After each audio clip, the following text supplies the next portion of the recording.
What's up? Let's gather up. This is going to be special. I'm getting Kevin in here right now. There he is. Hey, what's up? Hey, Kevin. How you doing? I'm doing great, thanks. Happy Sunday to you all. So happy to be here with you. Happy Sunday to you. Thanks so much for joining AtCon. I mean, this means a lot to a lot of people. A lot of fans out there looking for this. So I appreciate it. We appreciate it. I'm speaking for everyone in the community, all of our followers, and yours, I'm sure. So thanks so much for this. This is going to be awesome. I'm like smiling inside and out. You can see I brought my 4 childhood friends with me. So. Let's give everybody like 10 seconds or so to pile in here, and then we'll get started. No, so yeah, super excited to be here. This is great, and it's fun to still be able to have this kind of communication with the fans and outreach, and all the stuff that you guys are doing is great. So it was really a treat for me to join and be part of it. So thanks again for inviting me. Thank you.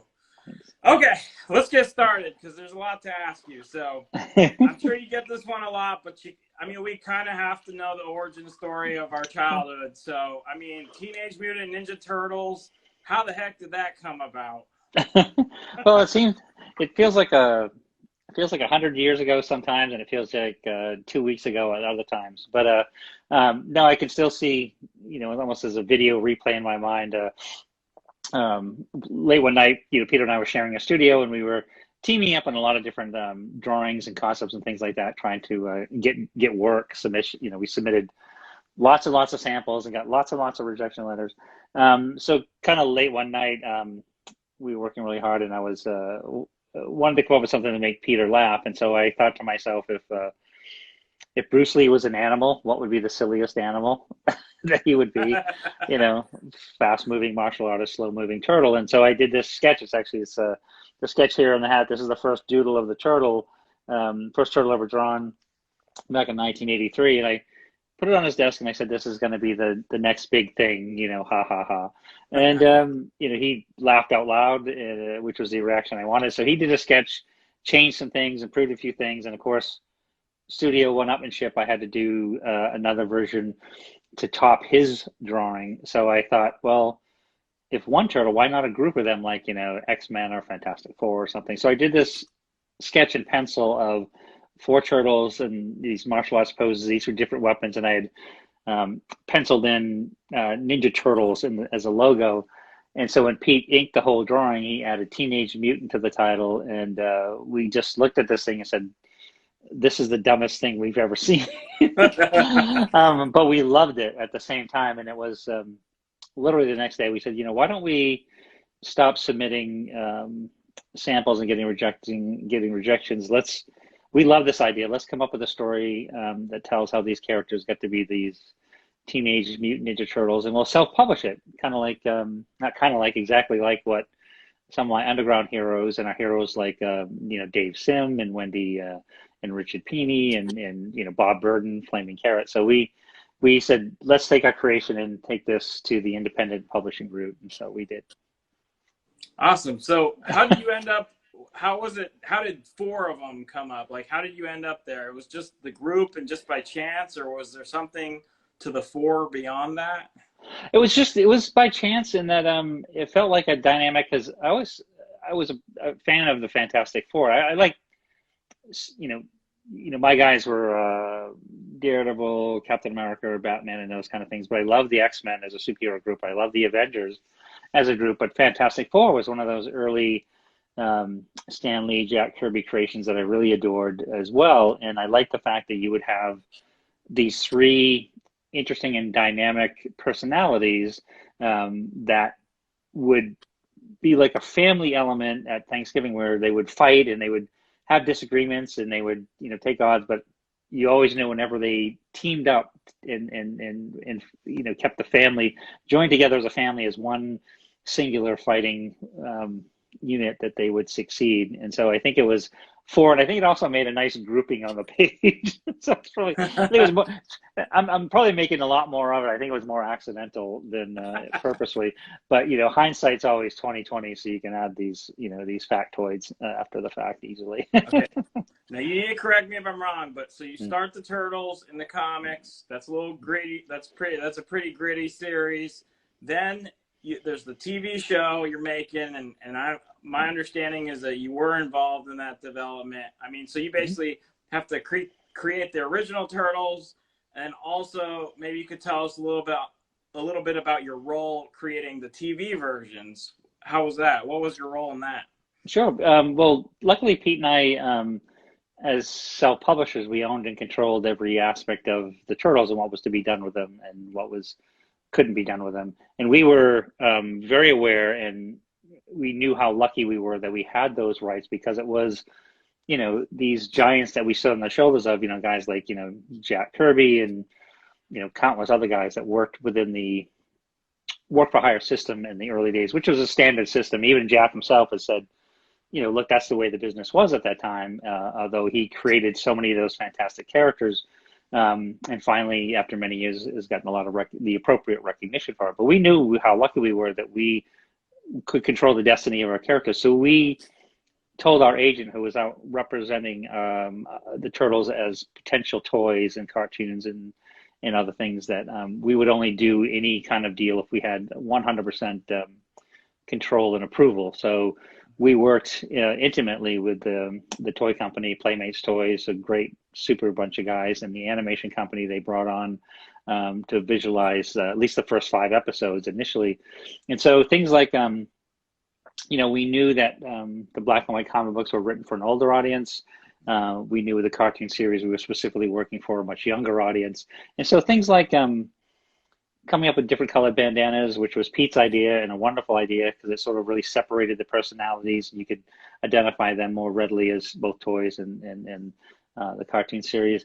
But pretty much everything that was toned down to become a kid's cartoon, we had full say over, and that was great. And I think that that was we were lucky to work with writers like David Wise and Patty Howarth, who wrote the first 5 episodes, and we had great support from again, Playmates, and we were sort of all in it together. So it was a great team effort, but we had final say. Awesome. So let me ask about this pizza thing. Like, why pizza? That was my pizza was my my after school job in high school. It's like, if you wanted to buy art supplies, and if you wanted to take a young lady out on a date from time to time, you needed money. So I worked but I worked in this pizza place, and it was great. It was and so as part of the in-joking origin of the Turtles as a cartoon series, well, what do teenagers eat? Pizza. So it just seemed to be a real natural element. And the rest is history. And the rest is history. We still we still have our Pizza Fridays, and you sometimes have it more than once a week. Okay, yeah. So you and Peter, you start Mirage Studios. It really, I mean, maybe you want to say a little bit about the beginning of that, just kind of how did that start? What was it like in the early days, especially? Well, the early days were just fantastic, because Pete and I had a shared worship for Jack Kirby, and so he was our guy. We all dreamed about being Jack Kirby when we grew up. And so when the first issue sold and then sold out, and we solicited for the second issue, and we went from 3,000 copy sales in the first issue to the orders from Diamond and many other distributors at the time were around 15,000 for the second issue. We did some quick math and figured that if we did 6 of these a year, we'd make about $2,000 per issue, and we could make enough money to quit all the other odd jobs of working in an art store or a restaurant or every other odd job that we did to pay rent, and we could draw comic books for a living. So with issue 2, in our opinion, I'll speak for both Peter and I, the dream really came true, because we started drawing full time. So February of 1985, we started drawing comic books full time, and that was 36 years ago, and I'm still drawing comic books for a living, which is awesome, and thank you, fans. But the early days were still, Pete and I did everything. The first employee we hired was a friend of mine from high school, Steve Levine, who took over for lettering because I lettered all those early Turtle comic books. So all those misspellings are mine, fans. Yes, I can't spell very well, but I did. So Steve came in to take over lettering, but then he helped answer phones and sort of writing thank you notes to fans who wrote us fan mail, to every other part of the business. But it was really a kind of a mom and pop thing that through like 84, 85, 86 and into 87 was still really homespun, although we were also in the middle of the black and white boom and bust. So the sales for the comics were going up. And then 1987, everything changed because that's when the interest from the toy companies came into play, and the toy opportunities come into play. And I'll tell you, just as a final word on that, in 1987, Peter and I were still drawing 80% of the time and handling business 20% of the time. By 1988, it was a complete reversal. We were now handling the business 80% of the time and physically drawing 20% of the time. We were doing lots of creative stuff, but that's how much the business flopped in the early days. And from that point on, it was sort of holding on for dear life because it was pretty wild and woolly. I'm going to ask about that, but before we leave the early days of Mirage, is there one particular memory that you're fondest of when you think back to the early days of the studio? I would say, in particular, it was just the times that Peter and I got to actually sit in the same room and actually pass pages back and forth, because we have, our experience was, a very small, sort of disheveled living room. That's where the name Mirage Studios came from, which was a studio where we could literally pass pages back and forth, because we always had this vision of Marvel Comics was they would do these drawings in the back of Marvel Comics sometimes, where they show the Marvel bullpen, and you see all these desks lined up, and you'd see all these Jack Kirby sitting there, and so sitting there, and so sitting there. So you just imagine they were all there working in the office, which they weren't. It was just sort of a thing. But we just liked the idea that we were living the dream, and that because a lot of people would say, especially in the early days, they'd go, well, Eastman and Laird, so who writes and who draws? And we'd say, well, we both write and we both draw. So we literally, every page that you saw of Turtles in the early days, we penciled together and we inked together by literally passing them back and forth. So that was by far the coolest and the most awesome part of my memories of the early days. That's awesome. Thanks for that. So 1984 to 1989 or so, Turtles is just exploding. I mean, tell us a little bit about that time period where things are just going crazy. I mean, how was life? What changes were happening? I mean, I heard something about a tank. Yeah, the tank came later. I'll get to that. But that's it's funny because we were very cocky when we sort of went into this whole new world of animation and toys and these other opportunities with our characters, because we were selling the black and white comic books. We're selling around 100,000 copies an issue, and we just couldn't be happy. Our dream had come true. Again, we were drawing comic books for a living, and so when we approached these other opportunities, we did it very carefully and very methodically and with controls. And so the first animated series we did was only 5 episodes. It was in part funded by the toy company and stuff, and it was just a test to see if it would actually work or not. And so, and I would tell people, hey, we're making a cartoon show of Pete and I's creation, and they'd be like, sure you are. And it wasn't, people didn't even believe it until they started seeing it like in a TV guide, for the month of December. That was the big thing, it actually aired Christmas break between Christmas and New Year's of 1987. They ran it that week, Monday through Friday. And it was just one of those, well, if it doesn't work, then, we gave it a good shot, because we really enjoyed the process of doing the animation, and to our surprise, the ratings were very, very good. And so early January, they were discussing like, well, let's let's air it again just to make sure it wasn't a fluke. And so I think they aired it again in like February maybe, and it was again even higher ratings. So that's when they greenlit doing additional episodes for fall of 1988, and the toy company felt positive enough to greenlight the actual fabrication of the molds to make the toys, because that's the most expensive process of making these big giant metal stamping molds. And so we jumped right into working on the series, the additional episodes for that fall. But in June of 1988 is when the first toy shipped, and that was a real surprise to all of us. I think even the toy company, because they shipped to KB Toy Stores, were the big toy chain at the time.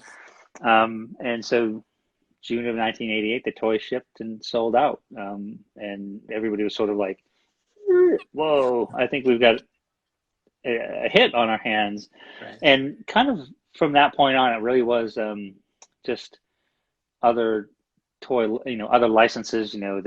It was children's books, and we did the Archie Comics license, and then there was more toys and more toy designs and stuff. And it just felt like to me that it evolved very, very, very, very quickly, to our surprise, much to our surprise. Yeah. Speaking of surprise, I don't know if this is accurate, but I heard something about your first contract might have been on a napkin. Is there any truth to that? Is that true? That's complete fiction. It was. I love that, because we all love those kind of stories, and even it was one of those like, because we had been approached by a couple of different licensing agents or agents that wanted to represent it as a property out there, and Pete and I were big on personality and compatibility, and we didn't care for the people that approached us. But when this particular agent, Mark Freedman, drove all the way up from New York and sat with us for the afternoon and talked about what we wanted and to make it all work, and we basically had a handshake. It was just so to say, like, look, we'll give you 30 days. If you come back with something interesting, we'll give you another 30 days, and so on and so forth. And so he kudos to him as well, because he took a big chance and just said, I believe in this. And he came back within 30 days with interest from like Playmates and other stuff. And so we stayed with Mark from 87, early 87 to probably the probably 10 years, like 97, 98 kind of stuff. But he was a good guy. He knew his stuff and he guided it. We all, we're in it together, because it was basically a three-way partnership at that point for the destiny of the characters. So from what I understand is when he was out pitching it, did he have some sort of giant rubber turtle prototype with him? Is that true? It is, and it's funny. It's like Pete and I have talked about this, and to this day we don't know where that thing ended. That's what I want to know. And there may have been an answer, but I might have forgotten it at this point. But I think it just sort of, I don't know. We have ideas where it could be. So no, we had this really cool guy. His name was Tony Basilicata, I think was his name. He had worked doing puppetry and building puppets and things within the Henson organization for a period of time, but he was also a concept artist, so he built puppets as well as, and he would do these live puppet shows and stuff, and he was a huge fan of the turtle. So we kind of got a call from him when we were living in Connecticut at the time, and said that he was a big fan, and he had a present that he wanted to give to us, and he drove up and he had this full size, it's sort of about maybe 3 feet tall, and it was a full working puppet of a turtle, Donatello, and gave it to us. And that's the thing that Mark Freedman took from us, and then he boxed it up and shipped it to Playmates Toys, and to kind of reel them in. And at some point we don't know what happened to it from there. So it's sort of that's what it was. Oh, that brings to mind. So the names, where did they come from? The names were definitely came out of my geeky interest in history, especially art history, and I just loved art history. In fact, in high school, for graduation, they had the senior class do a bunch of murals within the high school, and mine was a tribute to Leonardo da Vinci, because Mona Lisa and David, it just had all, and it was And so when Pete and I were talking about, well, what should we name them? And we felt, you know, traditional Asian names seemed appropriate because of the Asian heritage and history and part of the story that we developed. And then we said, well, this concept's kind of it's silly. It's Teenage Mutant Ninja Turtles, so maybe we should make it goofier and sillier. So we thought maybe American names. And then I just blurted out in the discussion, I said, well, how about something really crazy? We go with Renaissance artists like Leonardo and Michelangelo and even Raphael. And Pete laughed out loud, and that was kind of our barometer, if you will. So, and then I always love to tell this story of Pete wanted Donatello as the fourth turtle. Donatello was an amazing sculptor, but I liked the sculptor from around the same period, a sculptor named Bernini. And so I was pushing for Bernini for a long time. So I think we flipped, maybe it was a coin toss or something, but Donatello won out. So it's fun to tell the fans that Donatello was almost named Bernini. Okay, before we move on, we got to cover this tank thing. So, did you buy a tank? I did. It was many years later. It's funny because you know, some people reference that from the Toys That Made Us documentary, which was so ludicrous and had so many factual you know. Yeah.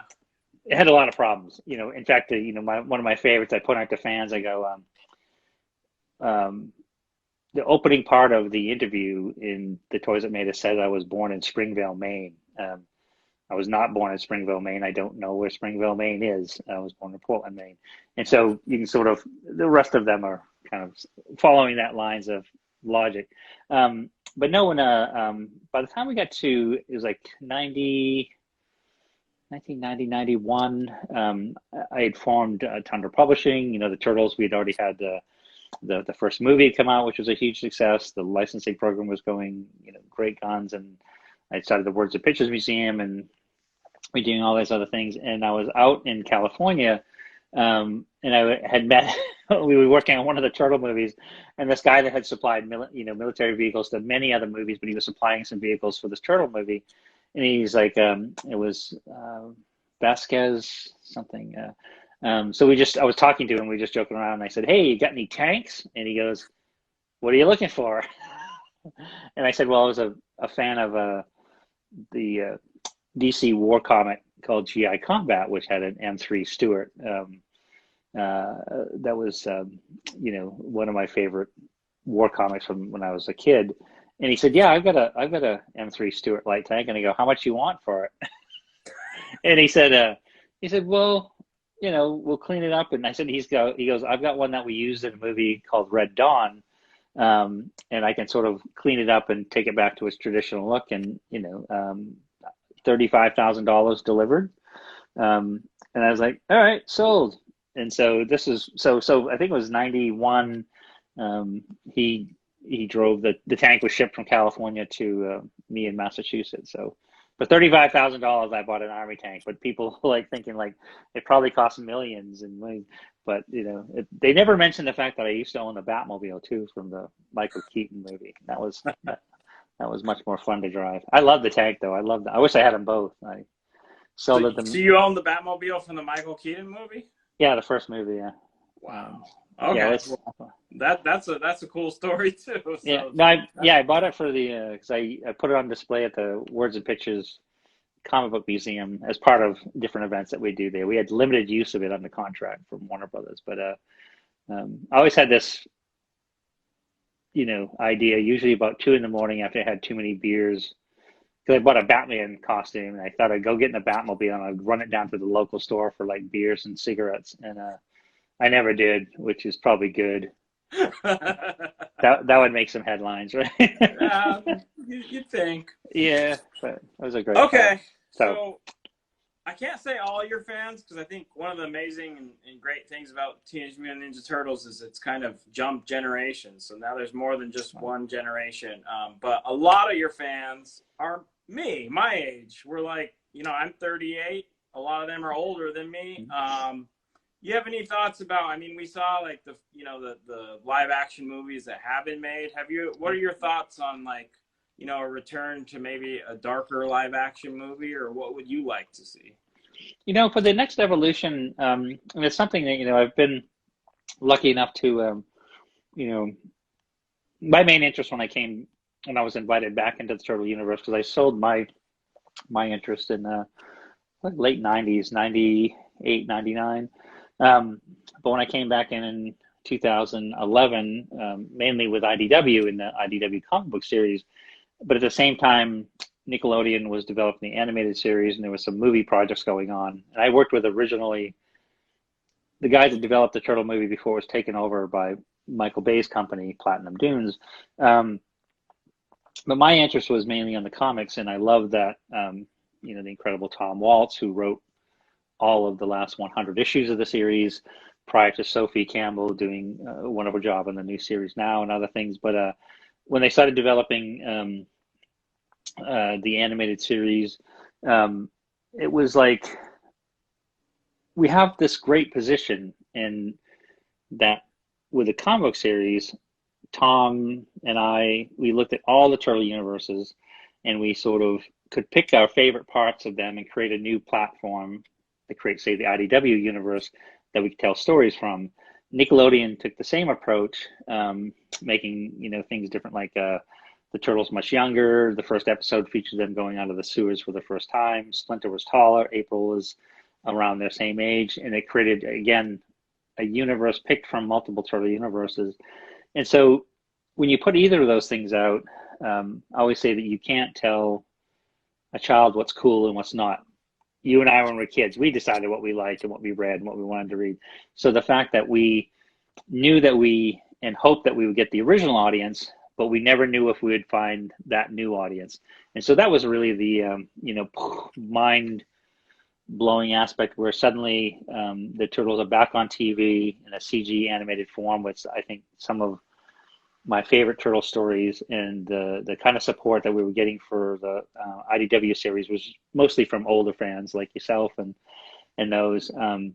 But to see it have this resurgence and resonate was quite humbling, to be honest. It was really sort of, because you don't know, you know, look, I've been a fan of Batman all my life. We've had versions of Batman we liked. We have versions of ones that we didn't like as much, but we still love our characters the same. Maybe you might say about Star Wars or things. But to find Turtles in that same camp where it still has some resonance with fans was pretty incredible. We, you know, my wife Courtney and I, we do you know, comic conventions all over the world, and you know, can't wait. You know, knock on wood, I can't wait till we get to do that again. But it's great to see the range of fans. And it's funny because my favorite part is, like, the original fans that get, you know, like me, you know, they get kind of emotional when they think, like, you know, the Turtles meant something when we were kids. It's like you had to get up at 7 o'clock in the morning to watch them on a Saturday morning. You know, they were sort of things that you chased after, and you wore you know, a fan will come up and say, I wore the Turtle Halloween costume 3 years in a row, or they'll bring up some dog-eared, shoot-up comic book that they've saved, you know, for 30 years, and they go, sorry, this is all I have for you to sign. I'm going, dude, this is the coolest thing ever. You saved this thing for 30 years, or shoot-up toy. So, but it is amazing. Again, the original fans are the best. The new fans are incredible. But I've mentioned to Nickelodeon in several discussions, and looking down the road of what I'd like to see next, which was, I think, your question anyway, was I feel like there's enough of that original fan base that you could do kind of like a Netflix Daredevil style live action series that could have that edge that maybe the original comic books had, or even go a bit further, because I think there's a big audience for that. They want to see their characters in the world that they remember them initially from. So I would say, you know, an edgier, older audience intended version would be my preference. I mean, they did it kind of with the Turtles versus Batman, or Batman versus Turtles animated thing that Warner Brothers put out last year, which was intended. They had blood in it. There was edge to it, but I think they could push it further. And that's something I'd like to see. Awesome. Okay, so you mentioned a little bit about some collectors and fans, what they've collected. So you, as a co-creator of the Turtles, like, how large is your collection of memorabilia? What have you hanged up? What have you hung on to? It's so many, I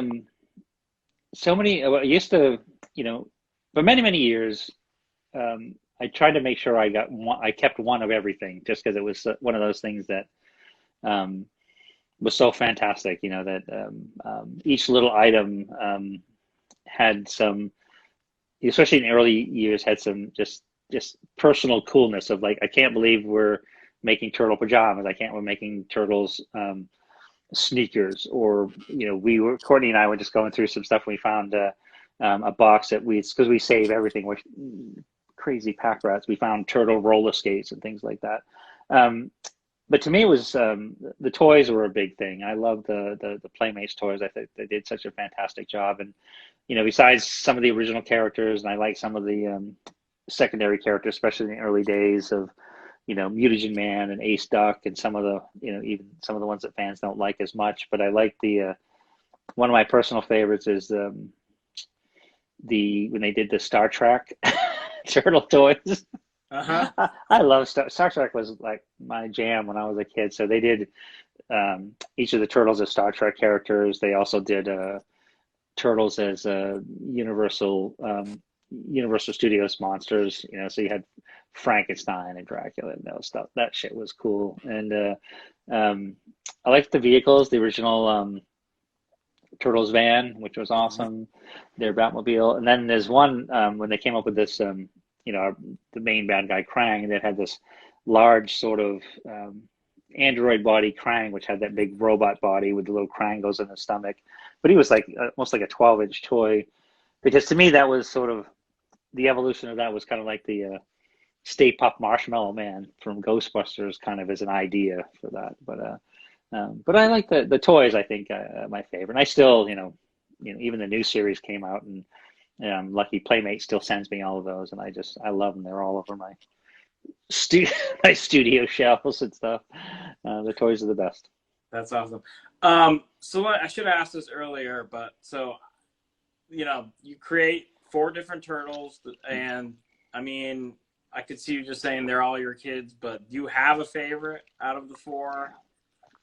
I've always said, if I had to, like you correctly said, it's like, speaking for both Peter and I, I'd say that, they kind of all are our kids, so it's kind of hard to pick a favorite. But for if a fan says, well, like, if you had to choose one, I said, well, look, I'll choose Michelangelo, I guess, because he was first born, even though he wasn't named Michelangelo at the time, but he was a turtle with nunchucks strapped to his arms.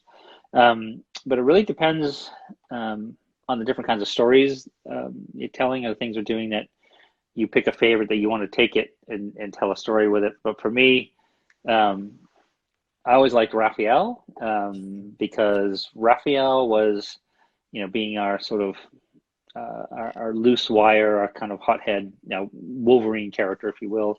I felt like you could sort of push him into other places you couldn't push the other turtles. You could really go farther with them and do crazier stuff, especially when you team him up with Casey Jones. Like Simon Bisley and I did a graphic novel, Turtles graphic novel through Image, called The Body Count, which Top Shelf released a couple years ago after not being impressed for a decade or more. And it's just like the ultimate,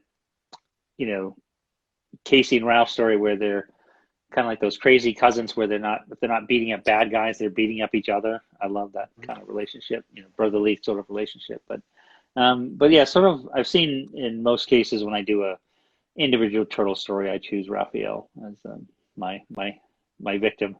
That's great to hear. Raphael's my favorite, and Awesome. some of my family and loved ones, they definitely see some comparisons between me and the characters. So great to hear that. Yeah. Let's see. Okay, so you take the Turtles brand. I mean, it's been licensed. There's a lot of licensing out there. What's the most, like, the strangest licensing that you know of, or that you've heard of? Well, it was things were just when it's like here's one I guess I thought that was the weirdest because I thought it didn't taste very good. Was like they made these turtles Hostess like moon pies, those kind of moon pies, and I loved them as a kid, blueberry and also the frosting and stuff. But they made it with it had a green ooze filling and it had green frosting on it, and it just looked wrong. It was weird, yeah. And it didn't taste as good as I thought it should. But I've mentioned that at conventions in the past, at slideshows and stuff, and fans go, "I love those." And we, the turtle cereal was a little, like it reminded me of the turtle cereal reminded me of a great Calvin and Hobbes cartoon where Calvin's eating the cereal called like chocolate frosted sugar bombs, and Hobbes takes a bite and he goes there, and Calvin goes, "Yeah, I know they're a little bland till you put sugar on them." That that was kind of like the turtles' sugar-covered rice checks with turtle weapon marshmallows in them. There was nothing good in there for you. But there was I'm trying to think of anything else weirder. That was sort of yeah, that's pretty weird. That's pretty weird. So there's tons of we touched on some of them. I'm looking at the comments, and everybody seems to have their favorite version of the smaller big screen turtles. Do you have one, like whether it's one of the movies or one of the series we've seen? What's your favorite? Well, besides the the original series, which was super fun for especially in the early years. I think it got as much as Peter and I pushed on, I think it got a little repetitive in the later years. I mean, I think we did almost 300 episodes. If I had to pick one actual fully standout favorite turtle entertainment project of all time, it would have been the first turtle movie, the Steve Barron, Todd Langdon scripted, Jim Henson, costumes. That to me was the perfect storm of creativity and talent that made such the perfect turtle project in my mind. I love I actually loved a lot the series that Peter oversaw, which was, we call it the 2000 series, which would be the darker version of the Turtles. And then I think Kevin Monroe's 2007 Turtle animated movie stands up there as one of my favorites as far as it was the first full CG version of Turtles, and it just had so many great moments in it. And that was wonderful. So yeah, I would go with the first movie and the 2007 animated movie is two of my favorites, but there was some other great stuff, certainly in the Fox series. It's great. Okay. So in your career so far, at least, is there one particular highlight that you're just like, wow, that was a special moment there out of all the successes you've had? It's almost too many to name, and I mean that, and I'm not trying to deflect, but it is one of those things that you think like, it can go from the range of, I remember my grandmother visiting once, and because she used to give me like even when we were young adults, she'd send a birthday card with like $5 in it, and she said, I was watching Jeopardy the other night, and the Turtles were a question on Jeopardy. So I figured you were doing well enough that I'm not going to put money in your birthday cards anymore. And I said, that's fine, Grandma. I really appreciate that. But that was one of those moments that, she sort of realized that I was doing okay. I went to the premiere of the first Turtle movie and met Robin Williams, which was one of the highlights because I was a huge fan. Actually, Michelangelo was, modeled after Steve Levine, one of my high school friends, who was our high school's Robin Williams, and specifically Robin Williams. We wanted someone really crazy. I think it was just being able to create something that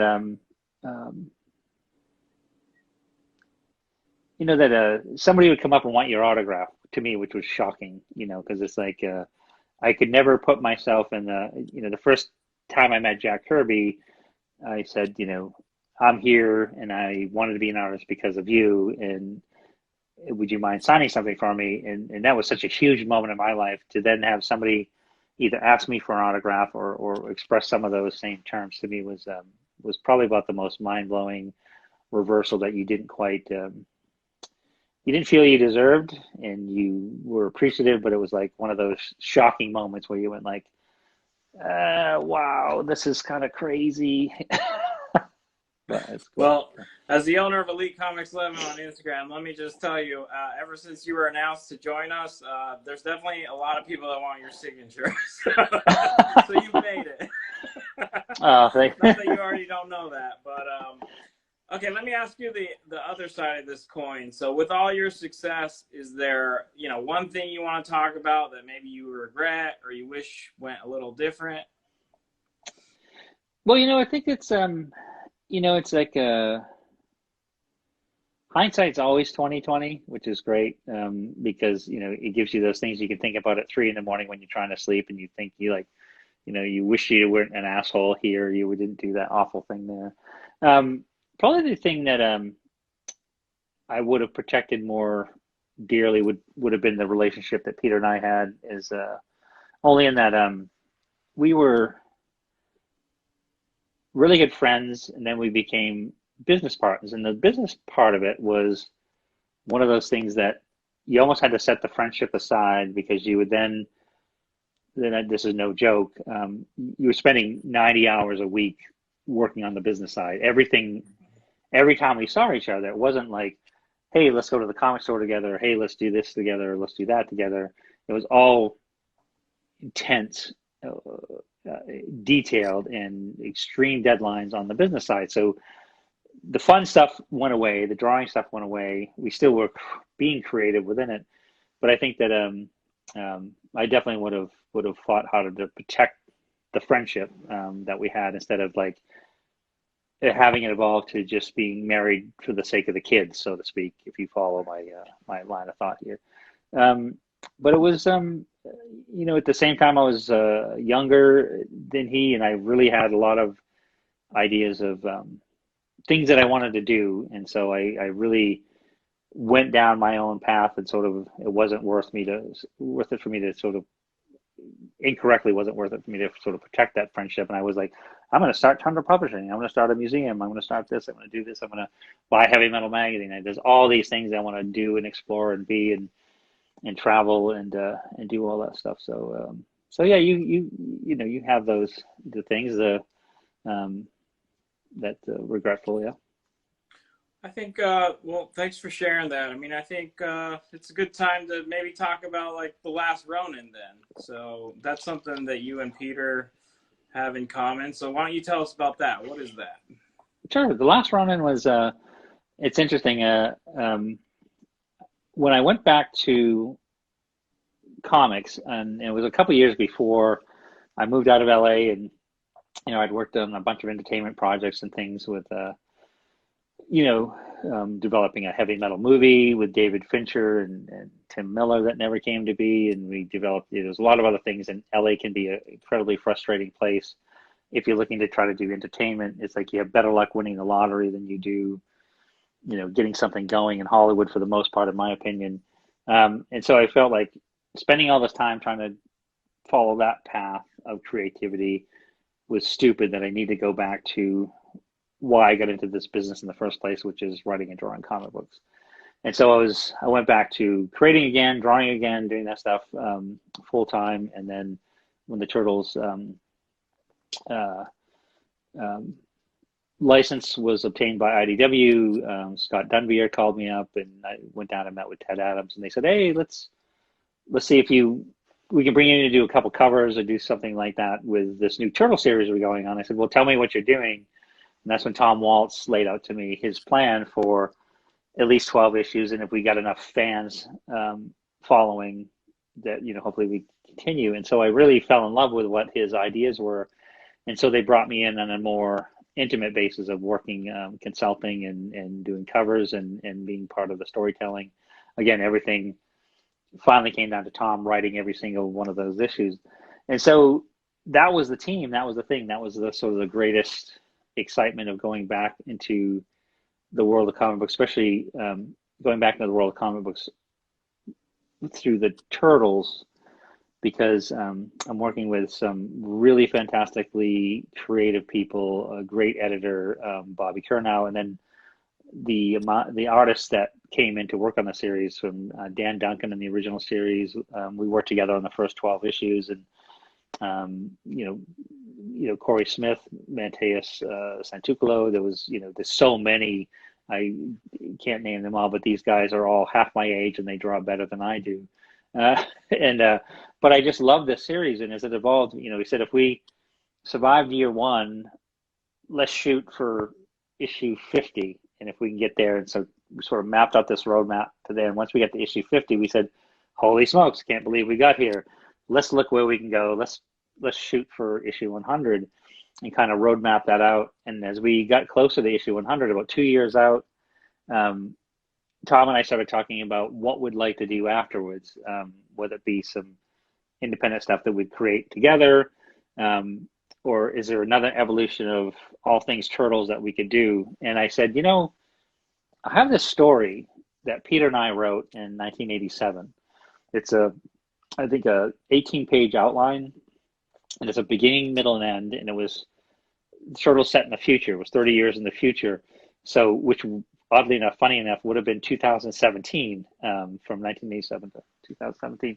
And I said, here's the components of the story, and I've gone through it, and I said if I was going to adapt it and realize it, I would say maybe 15 or 20 years in the future, and these are the things that I would do. And so I gave it all to Tom. Tom came back with a ton of notes, and so we sort of merged all of our ideas, paying direct homage and specific story foundations with that original 1987 story. And so we've adapted it into it's going to be 5 48-page issues, and it's without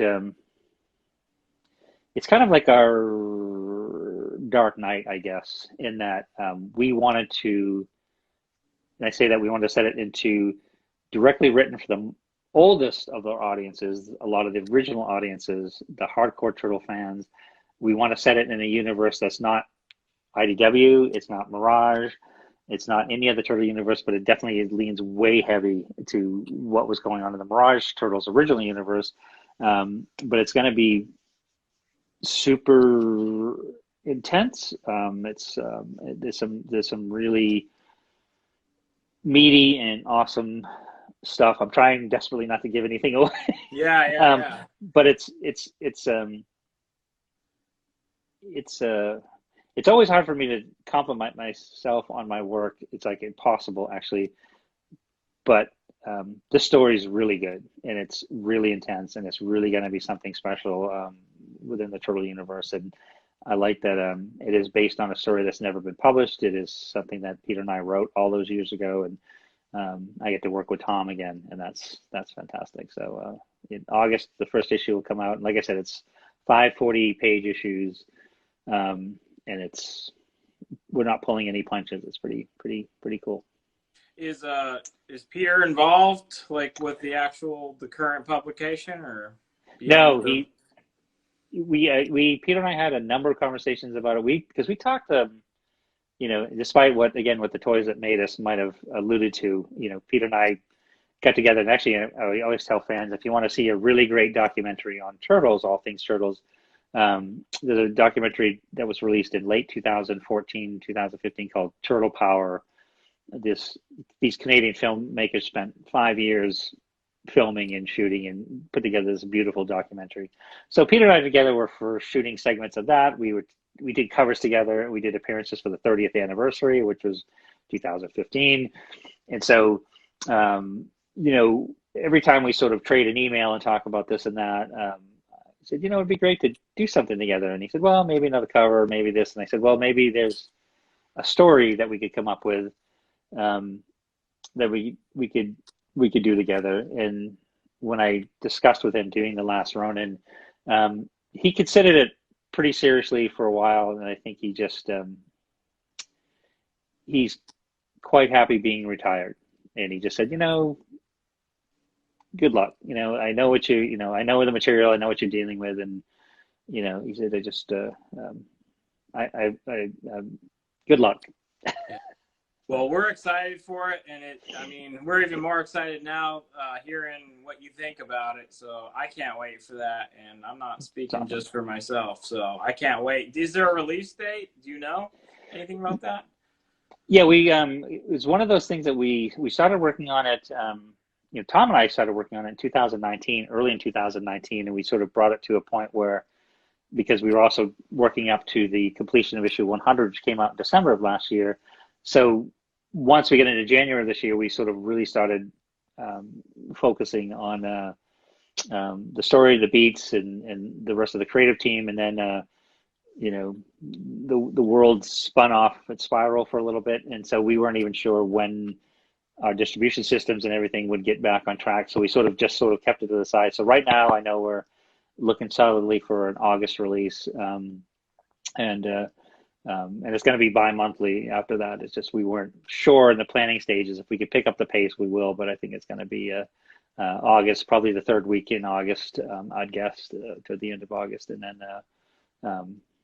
as fast as we can do it after that, because it's forging ahead. It was just a matter of, when we got our world spinning back on the right axis so we could all go to comic stores again.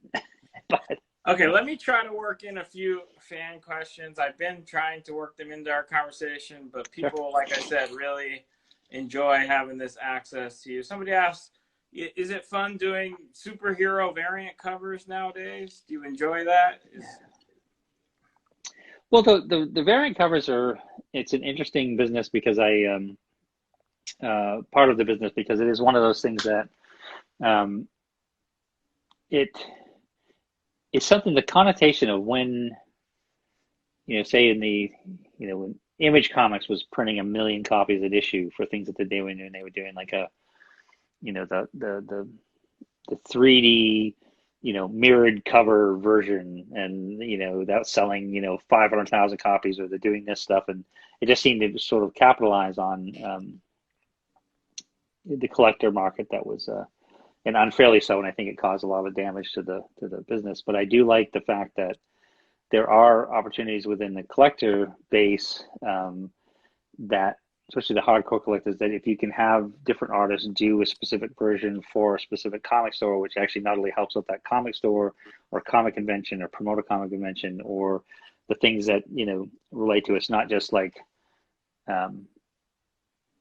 gouging our fan base for money. Then if there's a positive angle in it, I want to see that continue. But it's also, I was just looking at the variant cover list for issue 1 of the Last Ronan. I think it's heading up towards 50 different covers. Wow. And it's one of those, you kind of go like, well, it's, you're going to have the people that are going to want, just like, look, I did one of the Batman Master Race covers with Batman 3, of those 29 or 30 of those. But you're going to have the people that like, look, I just want one issue and that's all I want. Mm-hmm. But then you are going to have the more hardcore collectors that are going to want to try to collect more of them, or even in some cases all of them, which just seems impossible. So I like that you can just buy one if you want, and then if there's people that really need to have the rest, they can get those. So it's but it's I enjoy the other artists' take, especially on the characters and stuff. Awesome. Okay, somebody's asking, where did Cowabunga come from? Cowabunga is when I was a kid growing up in Maine. I remember watching some on Saturday afternoons. They would have these movies like Annette Funicello and Frankie Avalon, and it was Beach Blanket Bingo, or these the surfer movies. Where Dion would come on and sing a song suddenly in the middle, or they would do these things. Or and so it would be like that surfer lifestyle, which to me is spent time fishing for lobsters, and quite different kind of living we were making up there. But to see Hang 10 and Cowabunga and Surf's Up, dude, and it's like so it just seemed kind of funny that it was we riffed on that. So we stole Cowabunga from Frankie Avalon, or from the surfer movies. All right, they've asked several times, so I'm going to ask it. Somebody wants to know, what kind of music does Donatello listen to? Do you know? You have it's he's a raver. It's like techno pop, sort of complete, you know, no, I don't know. No, I would. It's funny because I always think of Pete Laird when I think of Donatello, because Pete was, you know, he was the first guy that got a computer. You know, I think it was a Commodore 64 or one of those early computers where I was just like, well, these things are never going to take off.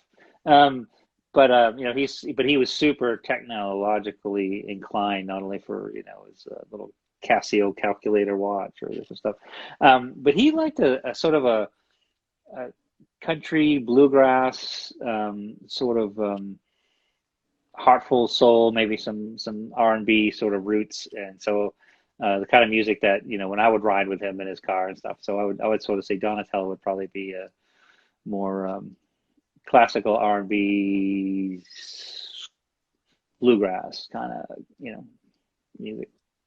Oh, what can you say? That's some insight right there. So let's talk about you know, the thirst for turtles. Everything is crazy. So I know you have a website, right? Let's talk about your website. What's the website? It's kevineastmanstudios.com, and it's we started it with our, you know, our entire company is me and Courtney and Kevin and Fiona Russell, and they run the East Coast offices, which is funny. We both run our businesses out of our home. But Kevin Russell designed the heavy metal website. His business is a web company design, but he built out this wonderful turtle website. We sort of, as we started doing more and more touring, we thought we'd establish a fan club, a fan base that we could not only create a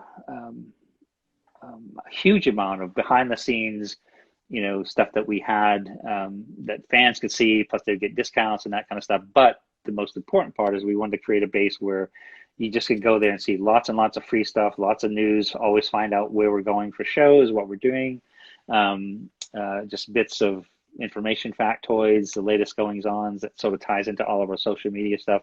But we're launching, I think we're doing a soft launch this weekend, but we're launching an official Turtles auction website tomorrow, where you can not only, because we sell a lot of exclusive product, whether it be prints, toys, you know, T-shirts, signed books, rare stuff you can't find, but we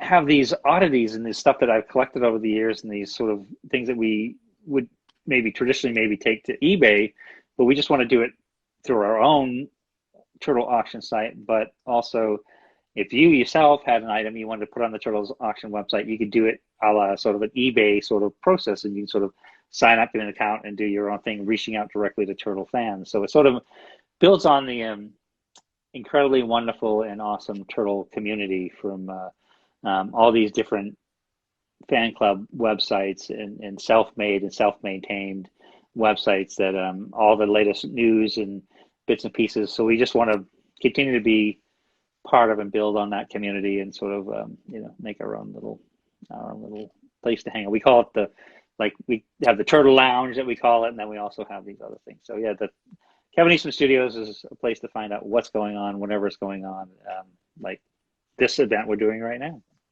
Well, again, on behalf of myself, Elite Comics 11 on Instagram, for all the fans, I mean, thank you so much to you, Kevin. Thank you, Courtney, as well. We really appreciate it. Take care. Hope to see you again soon, okay? Look forward to it. Thanks. Had a great time. Thank you very much. Take care.